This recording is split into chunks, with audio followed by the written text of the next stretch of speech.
Graças a paz, boa noite a todos. Louvado seja Deus. Estamos aqui mais um domingo. Não sei como você passou aí a sua semana, mas Deus sabe, né? Alguns irmãos estão aqui dispostos a enfrentar o frio para estar aqui nessa noite. Louvado seja o nome de Jesus. Que possamos entrar na presença de Deus através das orações, dos cânticos. Possamos sair nessa noite aqui diferente daquilo que entramos. Que o Senhor possa tocar nos corações, quebrantar os corações nessa noite. Que o Senhor tenha liberdade para falar conosco. Sejamos alimentados pela sua palavra. Vamos orar nessa noite, abra o seu coração, em atitude de oração. Agradeça a Deus por esse domingo, pela semana que passou. Agradeça a Deus por mais uma semana também que se inicia na sua vida. Senhor, te agradecemos pelo teu amor que é grande para conosco. Te agradecemos pela tua fidelidade, tua bondade. Te agradecemos pela tua palavra que traz esperança para as nossas vidas. Tua palavra de poder, de sabedoria, de graça. Toma os nossos corações, ajuda-nos, Senhor, nessa noite, tudo aquilo que vai ser feito, todo momento de culto, momento de oração, de louvor, momento de adoração, de meditação na Tua Palavra, que haja, Senhor, dependência do Espírito, que haja manifestação do Teu Espírito nas nossas vidas. Queremos sair daqui diferente daquilo que entramos, que o Teu Espírito Santo nos fortaleça a Tua igreja, que o Senhor nos dê saúde emocional, saúde física e espiritual, Pai, na vida do Teu povo. Vem fortalecer os corações, Jesus. Precisamos de Ti. Sem Ti nada podemos fazer. O Senhor é nossa esperança, é a esperança viva. O Senhor é o Cordeiro de Deus, o Senhor é aquele que tira o pecado do mundo. Te adoramos nessa noite, te bendizemos nessa noite, te engrandecemos nessa noite, Jesus. Recebe o nosso culto, recebe a nossa adoração, Pai. Obrigado, Senhor, também pela Tua palavra de vida, Tua palavra de esperança e de poder. Obrigado porque o Senhor é o Deus que cuida de cada um de nós. Seja conosco nessa noite, possamos nos alegrar na Tua presença. Que cada mente, Pai, cada pensamento seja levado cativo ao trono da Tua graça na noite de hoje. O Senhor é bom, o Senhor é majestoso e fiel. Recebe a nossa gratidão, o nosso culto, o nosso louvor e a nossa adoração para a glória do Teu nome. Amém. Eu queria convidar os irmãos a abrir a palavra de Deus, os Salmos 150, aqueles que puderem ficar de pé, reverência a palavra de Deus para a gente fazer essa leitura. Abram a Bíblia aí, o Salmo 150.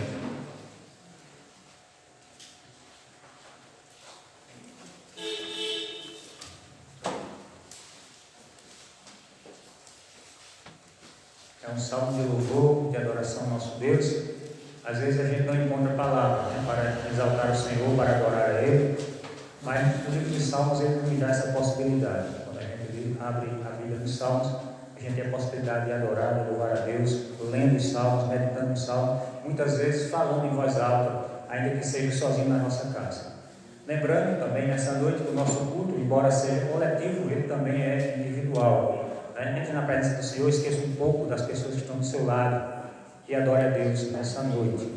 Eu vou estar lendo os versos ímpares, os irmãos podem estar lendo os versos pares. Diz assim, palavra do Senhor: Aleluia! Louvai a Deus no seu santuário, louvai no firmamento, obra do seu poder. Louvai no seu poderoso, louvai nos irmãos da multidão da sua grandeza. Louvai ao som da trombeta, louvai com saltério e harpas.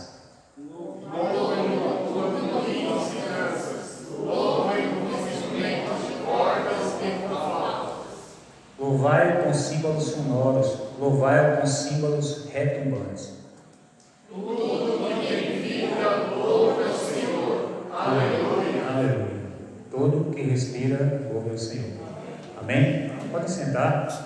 A gente vai ter o nosso momento de louvor. Vamos estar adorando a Deus nessa hora, louvando ao Senhor, agradecendo a Ele por tudo aquilo que Ele nos fez durante o decorrer desta semana, que nos tem feito e que vai continuar a fazer.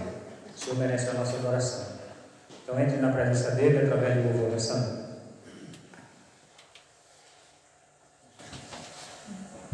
Graças a Deus, igreja, boa noite. Vamos se colocar em pé para louvar o nome do nosso Deus. Ele é o único e digno de ser louvado e exaltado. Amém?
Aleluia. O Senhor é digno de louvor.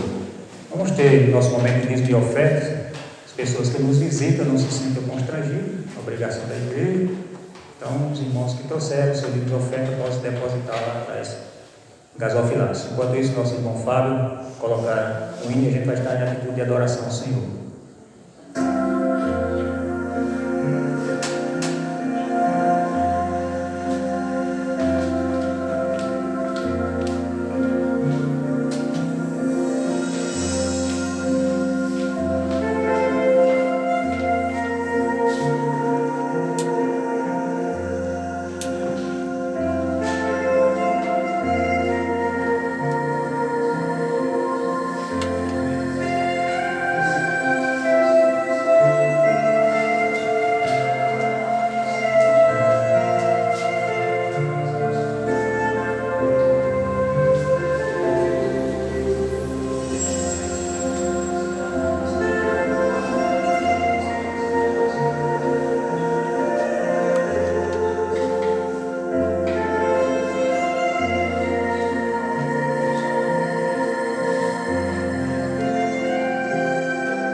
bondade do Senhor nas nossas vidas, nessa noite, nesse dia, durante o decorrer desta semana.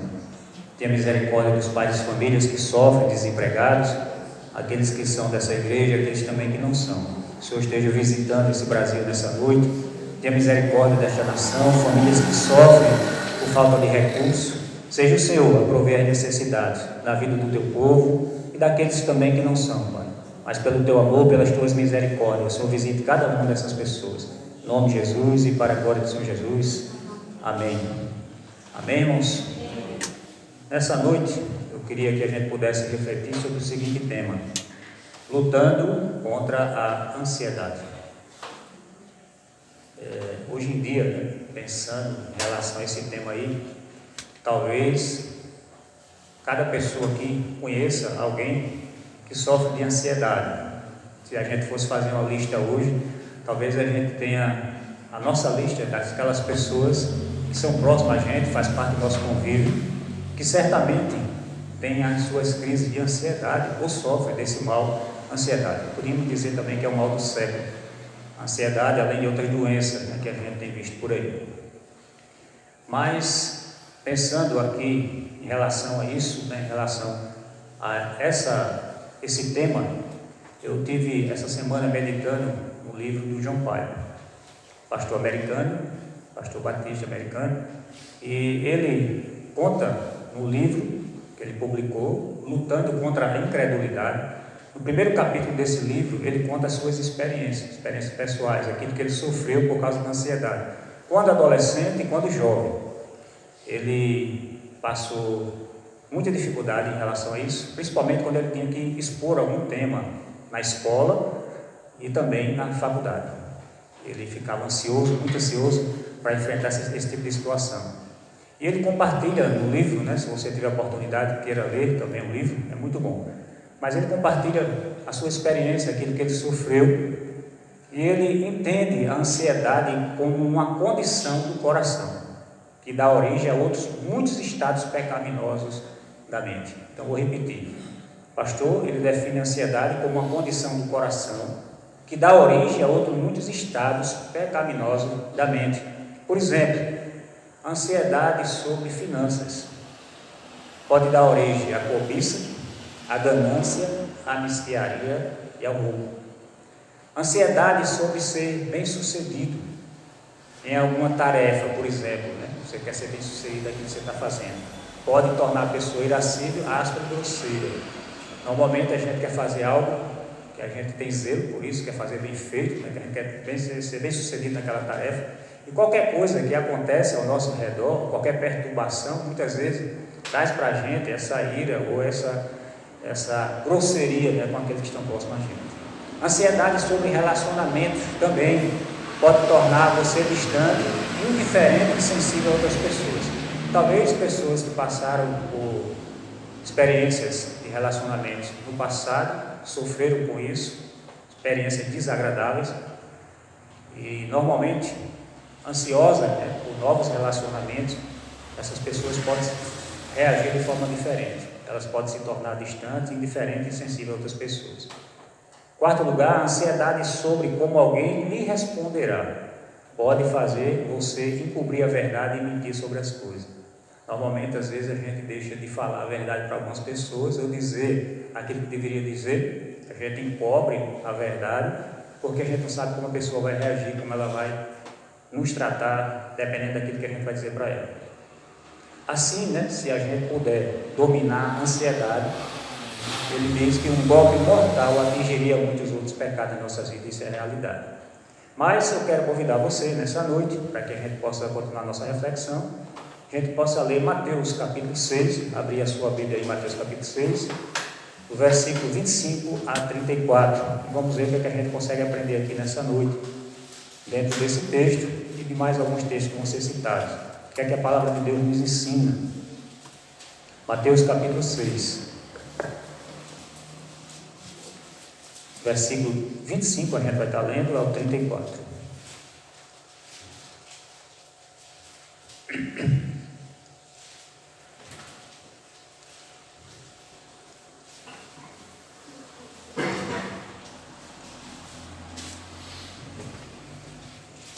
Todos encontraram?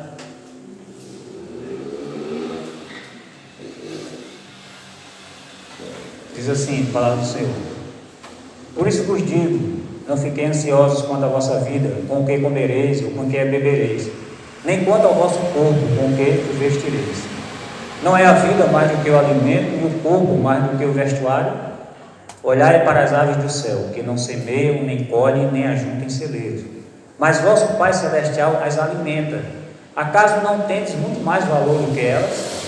Qual de vós, por mais ansioso que esteja, pode acrescentar sequer uma hora à duração de sua vida? E por que andais ansiosos quanto ao que vestir? Olhai como os lírios do campo crescem. Eles não trabalham, nem tecem.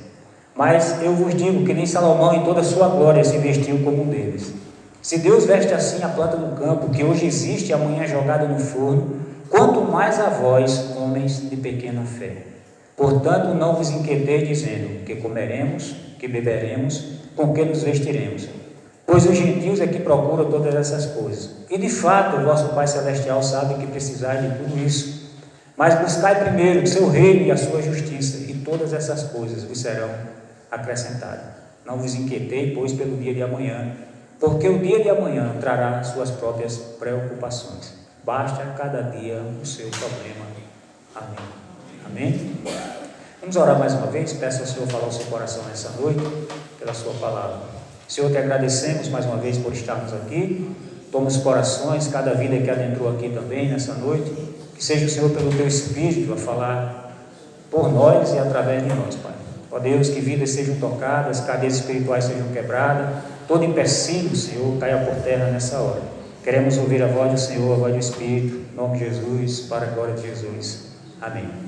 Irmãos, nesse texto, 4 vezes nessa passagem, Jesus diz a seus discípulos que eles não deveriam estar ansiosos. A gente vê aí no verso 25, Jesus falando assim: não andeis ansiosos pela vossa vida. A gente vê no verso 27, Jesus fala de novo: qual de vós, por ansioso que esteja, possa acrescentar um côvado ao curso da sua vida? Verso 31, não vos inquieteis dizendo, que comeremos.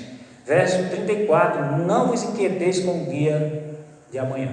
A ansiedade é claramente o tema desse texto.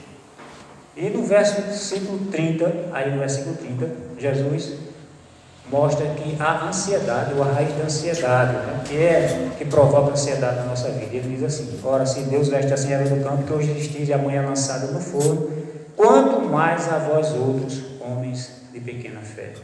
Em outras palavras, Jesus diz que a raiz da ansiedade é a fé inadequada à nossa vida em relação à graça futura do nosso Pai.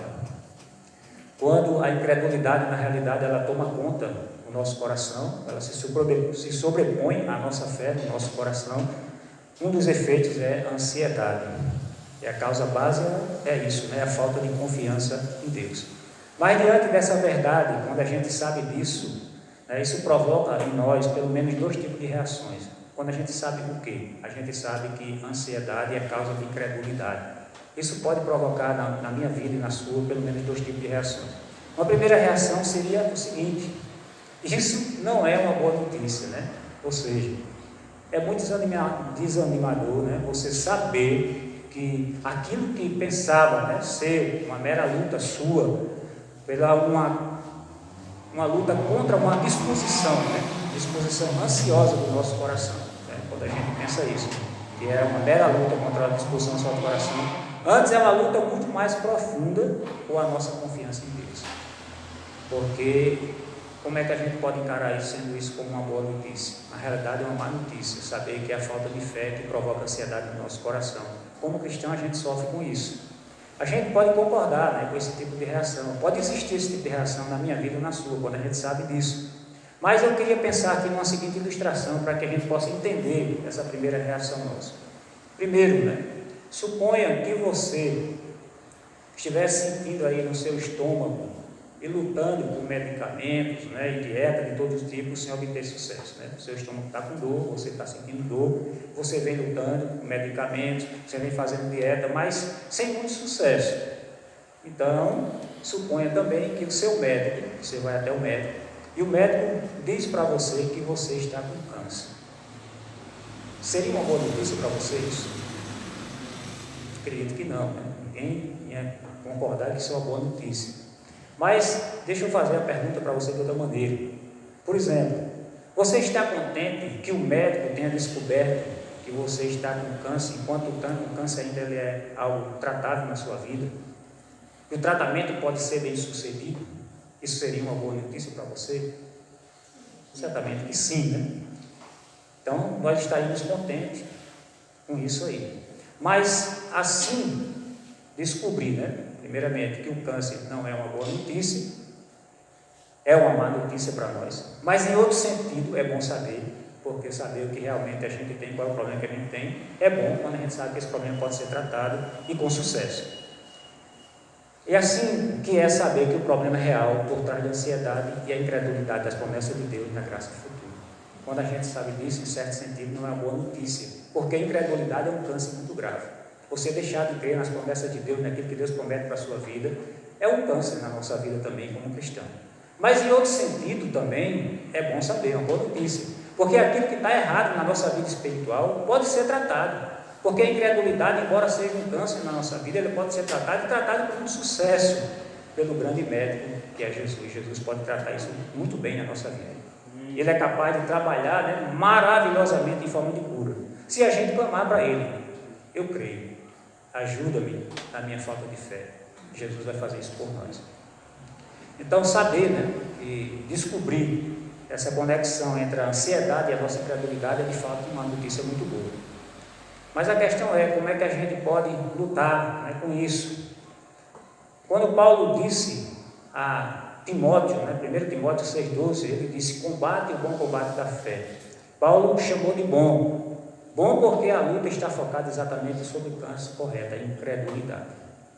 Uma segunda reação, né, possível também para nós, diante dessa verdade, a verdade que a nossa ansiedade está enraizada na nossa incapacidade de viver pela fé na graça futura, é assim: eu tenho que lidar com sentimentos de ansiedade quase todos os dias. Talvez aqui quase todo mundo passe por isso, né? Todos os dias a gente tem que lidar com esse sentimento, ansiedade de alguma forma toma o nosso coração, devido à vida que a gente leva, os problemas que a gente passa. Então eu sinto, e você muitas vezes também sente isso, que a nossa fé na graça de Deus está totalmente inadequada diante dos problemas, da dificuldade que a gente vive no dia a dia. Então, esse sentimento de ansiedade vem todos os dias nas nossas vidas e a gente tem que lutar com isso. Mas, às vezes, a gente questiona a nossa fé. Será que realmente eu tenho fé em Jesus? Será que realmente eu sou uma pessoa salva? Porque todos os dias eu tenho que lutar contra essa incredulidade que causa ansiedade no meu coração. Mas eu quero também trazer uma segunda situação para você. Suponha que você esteja em um carro de corrida. Imagine aí, você num carro de corrida, e o seu rival, que não quer que você chegue ao final da corrida, ele joga a lama no seu para-brisa, certo? O fato de você perder temporariamente de vista o seu objetivo, se desviar um pouco, não significa que você desistirá da corrida. Certamente não significa que você esteja na pista errada. Caso contrário, o rival não incomodaria de maneira alguma. Mas o que é que nós devemos fazer diante disso, nessa situação? O que é que a gente faz se a gente estivesse nessa situação? Certamente a gente ligaria o limpador do nosso carro, limpador de para-brisa, e usaria um jato de água, certo? Quando a ansiedade também, em determinados momentos da nossa vida, atinge a nossa vida, a nossa visão, e turva um pouco daquilo que é a glória de Deus em nossas vidas, a gente deixa de enxergar a glória de Deus e os projetos de Deus futuro para nossas vidas, não significa que eu e você, nós somos pessoas sem fé, mas significa que a nossa fé está sendo atacada. E muitas vezes é o nosso arqui-inimigo que está atacando a nossa vida, a nossa fé, gerando ansiedade no nosso coração. Talvez nesse primeiro momento você desanime, até você tenda a se desviar, mas se a gente conseguir permanecer na pista e cruzar a linha de chegada, dependerá se pela graça daremos início ao processo de resistência ou não, se lutaremos contra a incredulidade da nossa ansiedade. Será que a gente vai ligar os nossos limpadores de para-brisa e usaremos o jato de água? Veja o que o salmista diz no Salmo 56. Ele diz assim: em me vindo temor, hei de confiar em ti. Perceba que ele não diz: eu nunca luto contra o medo, porque o medo vem, o medo atinge a nossa vida. A batalha, né, começa quando o medo chega na nossa vida. E o salmista está dizendo assim: em me vindo o temor, eu hei de confiar. Ele não está dizendo que ele está excluso do medo, do temor, assim como nenhum de nós. O medo vai chegar em determinados momentos na nossa vida, a ansiedade também vem com isso. Vindo o temor, eu tenho que lutar contra ele. É isso que ele está dizendo. A Bíblia não assume que os crentes não terão ansiedade, ela não fala isso em nenhum momento, nem no Antigo Testamento. Mas em vez disso, a Bíblia nos mostra como lutar quando ela nos ataca. O texto de 1 Pedro 5,7 também nos diz o seguinte: lançando sobre ele toda a vossa ansiedade, porque ele tem cuidado de vós. Aqui também esse texto não diz que jamais a gente sentirá qualquer ansiedade, deixará de sentir qualquer ansiedade. Ele diz: quando você estiver, lance sobre Deus. Quando a lama bater em seu para-brisa, pense aí, e você temporariamente perder de vista a estrada e começar a se desviar em ansiedade, ligue seus limpadores e o esguicho do jato de água no para-brisa. A resposta, irmãos, que podemos dar para isso, para essas pessoas, é que isso é algo que acontece naturalmente na nossa vida. Todos os dias, a gente, queira ou não, dependendo daquilo que a gente está vivendo, muitas vezes a ansiedade chega no nosso coração, as lutas vêm, essa luta contra a incredulidade, lutando pela fé nessa graça futura, nessa graça de Deus. Nós estamos sempre lutando por isso. Mas qual é a maneira de lutar? A pergunta que eu fiz aqui anteriormente, eu pergunto agora: como é que nós devemos lutar esse bom combate? Primeiramente, meditando na graça de Deus, na graça futura, nas promessas de Deus, aquilo que Deus oferece para nós, e pedindo certamente a ajuda do Espírito Santo. Fazendo aqui uma comparação em relação à ilustração que a gente fez, a gente pode imaginar o seguinte: que os limpadores de para-brisa são as promessas de Deus para as nossas vidas, que limpam a lama da incredulidade. E o jato de água é a ajuda do Espírito Santo, porque só junto com a palavra de Deus, as promessas de Deus e a ajuda do Espírito, a gente começa a combater a incredulidade. A batalha de se libertar do pecado, a Bíblia nos ensina que é pelo Espírito e pela verdade. A obra do Espírito e a palavra da verdade devem andar juntas, principalmente as verdades fundamentais do Evangelho, aquilo que a gente aprende acerca de Jesus. Essas grandes verdades, as promessas de Deus nas nossas vidas, são os grandes construtores da nossa fé. E ambos, a Bíblia nos mostra que são necessários: quem? O Espírito e a palavra. Mas como isso funciona na prática da nossa vida? Aqui em Mateus temos exemplo da ansiedade acerca de alimentos e vestimentos, não é isso que o texto fala? Mostra que nós ficamos ansiosos em relação aos alimentos e às nossas vestes. Mas Jesus diz aí no versículo 30, que isso decorre de quê? Decorre da nossa fé inadequada. E ele nos chama de homens de pequenas fé, pessoas que têm uma pequena fé. Precisamos ter mais fé em Jesus. Mas esse parágrafo também, de Mateus capítulo 6, ele nos mostra pelo menos 7 promessas que são projetadas por Jesus para nossas vidas, para nos ajudar a combater o bom combate. A promessa 1, o que é que Jesus fala aí para nós? Por isso vos digo, não andeis ansiosos, está aí em Mateus 6,25, se você quiser acompanhar. Não andeis ansiosos pela vossa vida, quanto a vez de comer ou beber, nem pelo vosso corpo, quanto a vez de vestir. Não é a vida mais do que o alimento e o corpo mais do que a veste.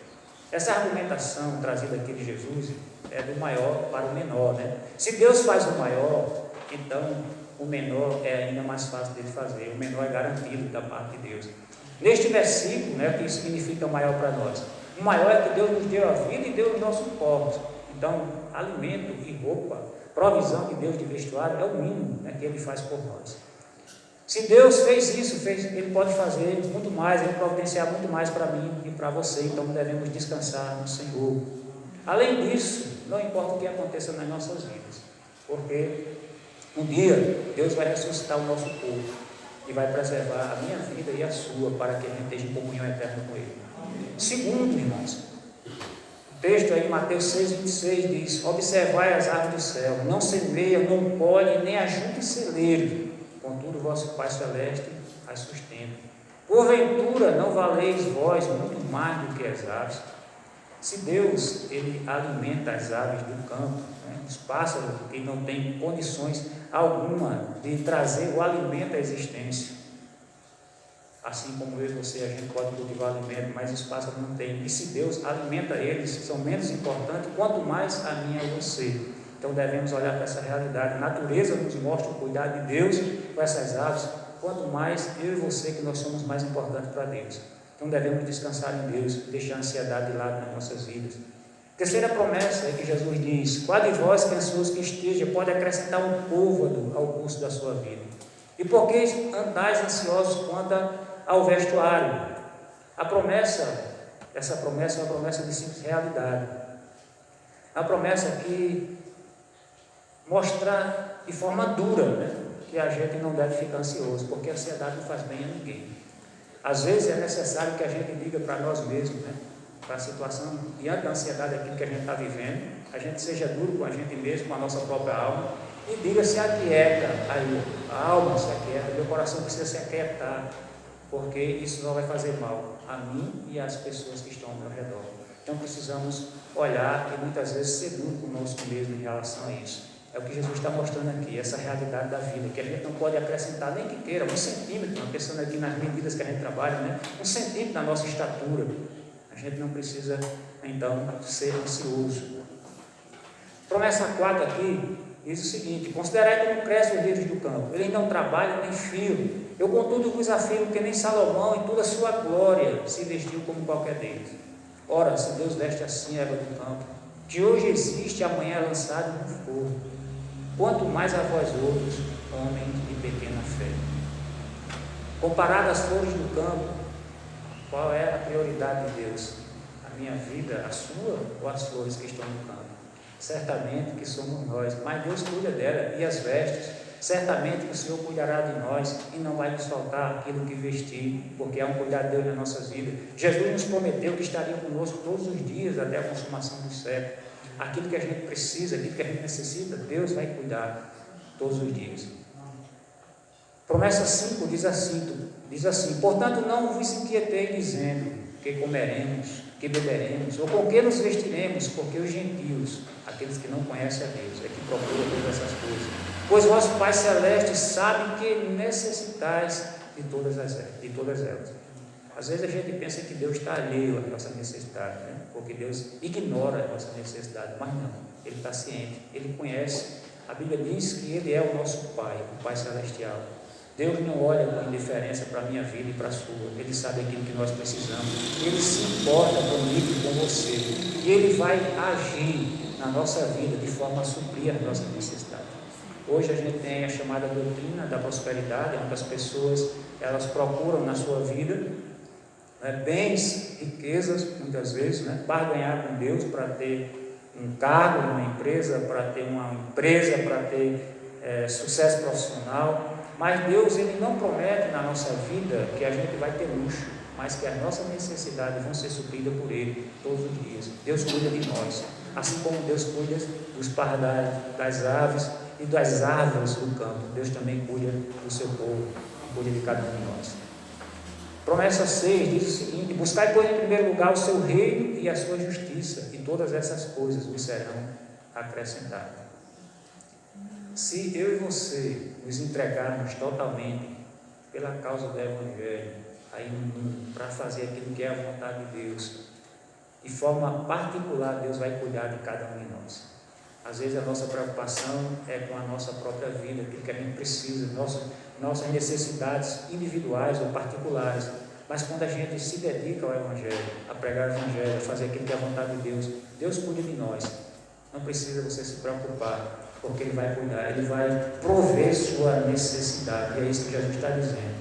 Nós devemos buscar em primeiro lugar na nossa vida o reino de Deus e a sua justiça. Eu não estou dizendo aqui que ninguém deve deixar de trabalhar, que ninguém deve ter suas responsabilidades, não é isso. Ninguém deve lutar pelo pão, não é isso que o texto ensina também para nós.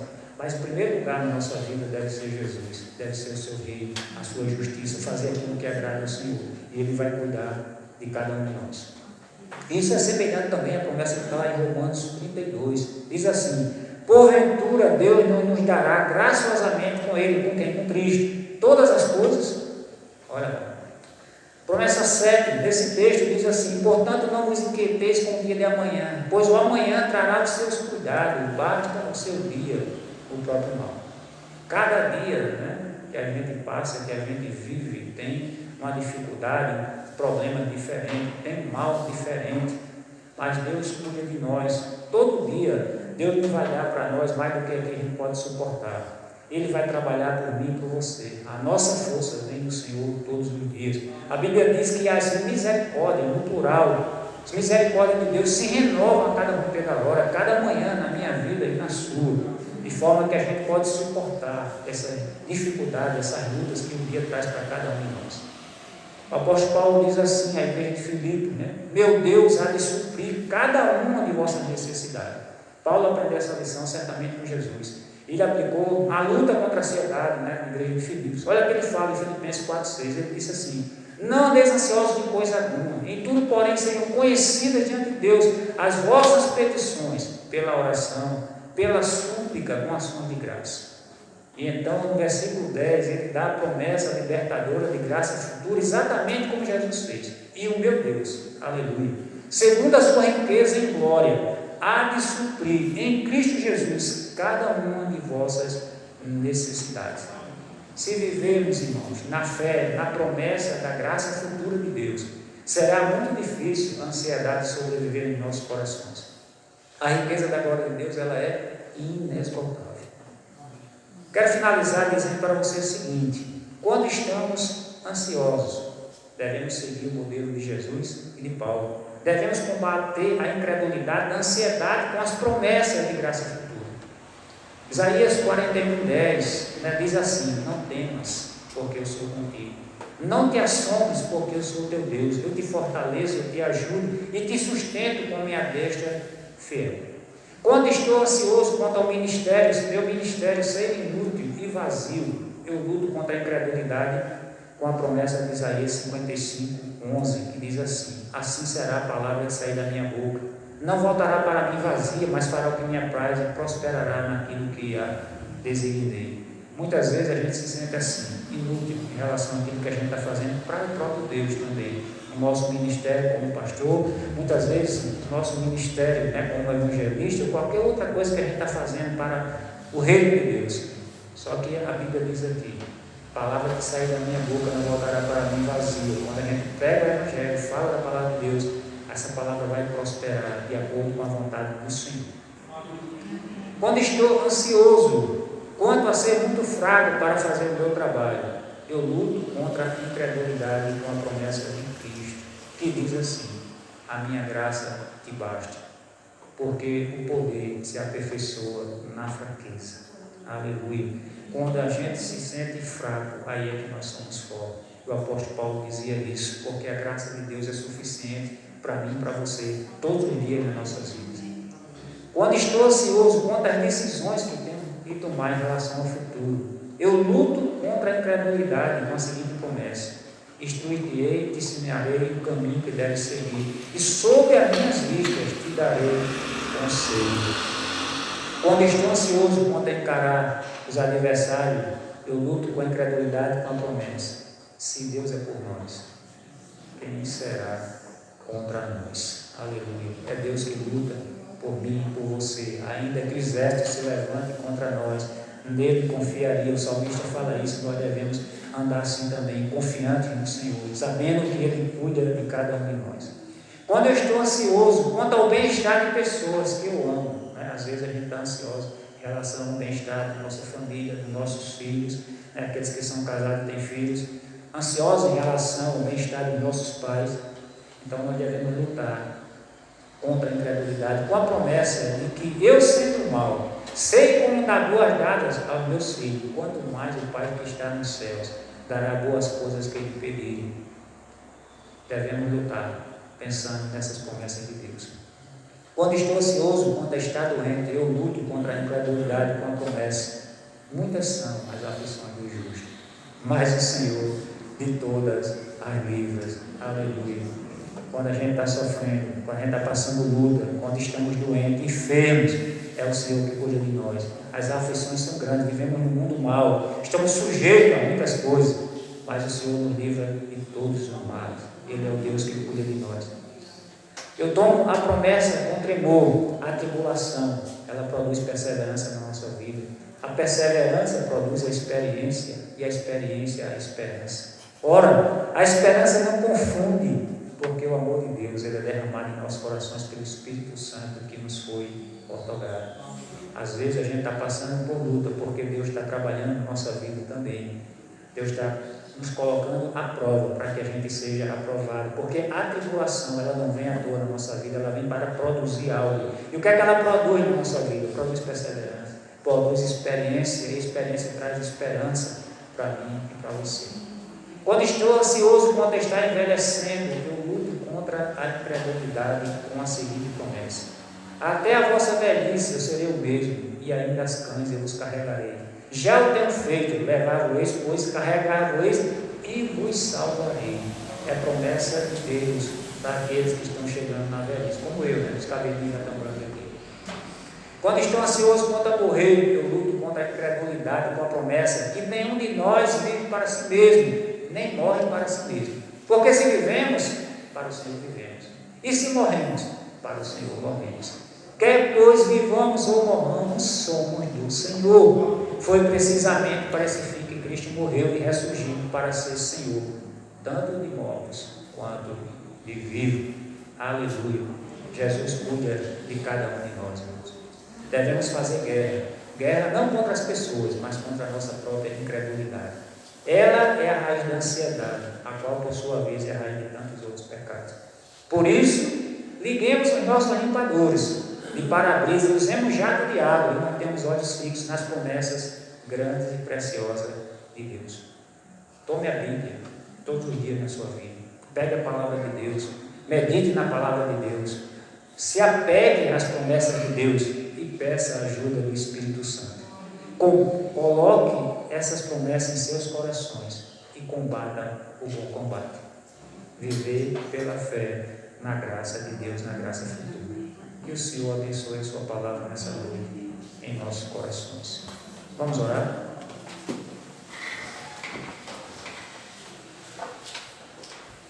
Senhor, muito obrigado pela tua palavra, porque diante da tua palavra a gente não precisa falar nada. Nos ajude a crer nessas verdades, essas verdades que foram proferidas aqui nessa noite. Que haja descanso nos nossos corações. Perdoe muitas vezes, Senhor, o medo no nosso coração. Perdoe a incredulidade no nosso coração. Perdoe a ansiedade no nosso coração, Pai. Que possamos descansar no Senhor. Saber que em todas as coisas nós somos mais que vencedores por meio daquele que nos amou. Sabemos que o Senhor é o Deus que cuida do teu povo, que cuida de cada um de nós. Ajuda-nos diante das lutas, das dificuldades, dos problemas que temos enfrentado. Muitas vezes a doença chega, Pai. Muitas vezes, ó Deus, o desemprego chega na nossa casa, as lutas, as dificuldades chegam, Senhor, a ansiedade toma conta do nosso coração, mas nos ajude a descansar no Senhor. Que os nossos olhos nessa noite, os olhos espirituais, sejam abertos para enxergar as tuas promessas, as promessas fiéis e verdadeiras, promessas que se cumprem na nossa vida todos os dias. Obrigado pelo teu amor, pela tua compaixão, pelo teu perdão. Obrigado, Pai, pela tua graça sobre nós. Mais um momento de culto na nossa vida. Que o Senhor receba as nossas orações, receba as nossas adorações, a nossa adoração e a nossa súplica. Perdoe também os nossos pecados. Às vezes que temos sido infiéis para o Senhor. Muitas vezes deixamos que a ansiedade ela tome nosso coração e temos, ó Deus, cometido os pecados. Mas que o Senhor use misericórdia sobre nossas vidas, sobre a vida da tua igreja. Fortalece o teu povo, nos dá uma semana de paz, uma semana na tua presença. Abençoa cada vida, cada família que esteve aqui nessa noite. Que sejam, ó Deus, fortalecidos pelo poder do alto e dos céus, em nome de Jesus, para a glória de Jesus. Amém. Boa semana a todos. Deus abençoe cada um, né? Vamos ficar de pé só para a gente fazer uma oração final. Tem algum aviso, irmãos, para dar? Não, né? Obrigado, Senhor. Obrigado por esse momento de culto, obrigado por essa noite, obrigado pela tua graça sobre as nossas vidas, nos dá uma semana de paz, nos direciona naquilo que temos que fazer, as decisões que temos que tomar. Abençoa o teu povo, abre portas segundo os teus eternos propósitos. Que o amor de Deus, nosso Pai, que a doce comunhão e consolação do Espírito de Deus seja sobre todo o povo de Deus, não somente hoje, mas para todos sempre. Amém. A gente tem uma família nos visitando ali nessa noite, se puderem se apresentar. Seria um prazer ouvir vocês e recebê-los, né, aqui nessa noite. Eu vou ir na frente. Posso ir? Pode. Nosso testemunho hoje. Legal. Para aproveitar. Olhando. Por a palavra foi. Boa noite a toda a igreja. Tudo bem? Já estou em aula. É um prazer voltar nessa casa. Eu vivi essa casa na minha infância, na minha adolescência aqui. Já há muito tempo que eu não voltava aqui. Hoje Deus colocou para eu vir aqui.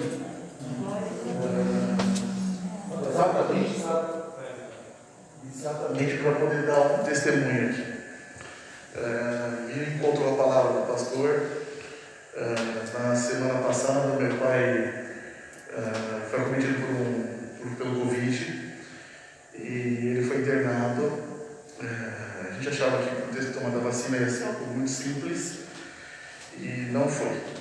Infelizmente, o Covid atacou o coração dele, que já era fraco por outras cirurgias, e ele acabou tendo um infarto.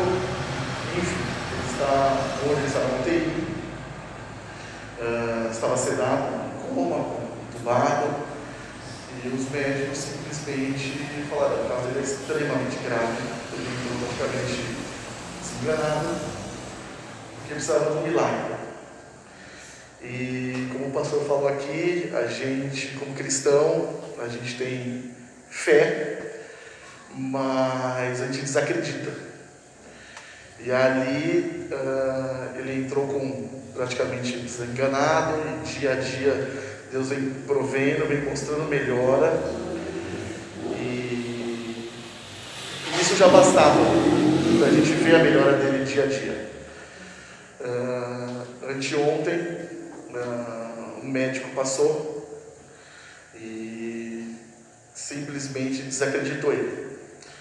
Falou que infelizmente ele, durante o processo, provavelmente ele deve ter faltado oxigenação no cérebro e que ele provavelmente não voltaria. Que o rim dele estava voltando, mas que o rim tinha recuperação, mas que o cérebro não teria. Nesse meio tempo, só para não tomar muito tempo, Deus foi mostrando um monte de milagres. Pequenos milagres, né? Eu não sei se pode se chamar de pequenos, mas cada dia Deus vinha provendo, e a gente, com a nossa fé, a gente acredita, mas sempre na dúvida, sempre ouvindo o que às vezes o inimigo vem falar na nossa cabeça, né? Ou, por exemplo, o que o médico vem falar. E a gente, em oração, Deus mostrou para mim, eu tive algumas revelações de Deus assim, que ele já estava curado, mas a gente, mais uma vez, não acredita como deveria acreditar, a gente não tem fé do jeito que deveria ter. E aí, quando esse médico disse isso, a gente em casa se ajoelhou, orou e falou: Deus, você vem mostrando para a gente os milagres, e agora eu queria não orar pelo meu pai, mas orar por mim, para que o Senhor me dê fé, que o Senhor me capacite, para que eu consiga continuar acreditando numa coisa que os médicos desenganaram, e eu tenho certeza que o Senhor vai nos prover. E hoje pela manhã a gente esteve no hospital, e no meio da oração ele começou a escorrer uma lágrima. E isso, tinha um enfermeiro no local, e ele olhou meio estranho assim, né? E só voltando um pouquinho antes, a gente, numa das visitas que Deus vinha provendo, eu não vou esquecer nunca a frase que eu ouvi do enfermeiro, que era o seguinte: nossa, o santo do seu pai é forte, hein? Porque ele já não era para estar mais aguentando, e ele está aí. Então, a hora que o enfermeiro falou isso, o santo do seu pai é forte, eu falei: você não tem ideia do poder de Deus na vida dele. Não é, ele já era um milagre vivo por tudo que ele passou. E hoje, quando ele chorou e a gente falou com o enfermeiro olhou meio assim, como se fosse simplesmente uma lacrimejada, por ele estar parado bastante tempo ali. E o médico falou que ele estaria desenganado, que ele teve um problema cerebral E agora na visita das 4h30, a gente chegou lá e no meio da oração ele abriu os olhos. Glória a Deus. E quando ele abriu os olhos foi algo que eu senti ali o Espírito Santo de uma maneira como eu nunca tinha sentido. Mas a gente mesmo assim desacredita, porque a gente não tem a fé verdadeira pelo nosso Senhor, a gente não tem ideia do que Ele pode fazer. E aí já vem na cabeça, tudo bem, Ele até pode ter mexido os olhos, mas Ele pode ter danos cerebrais que realmente faça Ele não andar mais, não se movimentar mais. E isso começa a vir na nossa cabeça, o inimigo começa a tentar nos desanimar. E aí a gente ali comemorando, mas com a dúvida ainda do milagre, Ele apertou a nossa mão. E a gente ali comemorando aquele aperto de mão, Ele movimentou os pés. Então a gente já tem certeza do milagre. Deus mostrou para a gente ali, né, uma palavra que a gente vem durante todo esse período, que é em Josué 1, versículo 9, que fala: eu ordeno, seja forte e corajoso. Ele não pede para a gente, Ele ordena para a gente, Ele manda a gente ser forte e corajoso. Então Ele não está pedindo, Ele está mandando. E mesmo assim a gente desacredita. Então hoje eu estou aqui para testemunhar que Deus está fazendo no processo, mas o milagre foi feito e Ele mostrou o milagre. Porque a gente, quando a gente acorda na manhã, que a gente abre o olho, ali já é um milagre. Mas nós, como incrédulos, a gente quer ver milagres assim, senão a gente não acredita. O milagre do dia, os livramentos que a gente tem no dia a dia, isso não serve muitas vezes para a gente, passa desapercebido como algo normal. Então, o incrédulo ele precisa de milagres como esse, como um médico vir desenganar, e a gente está ali orando, perseverando, e ver meu pai ali, que aceitou Jesus nessa igreja, ele foi batizado nessa igreja, poder abrir o olho, mexer a mão, mexer os pés. Então a gente sabe que a luta ainda vai ser grande, mas o milagre já foi feito. Aleluia.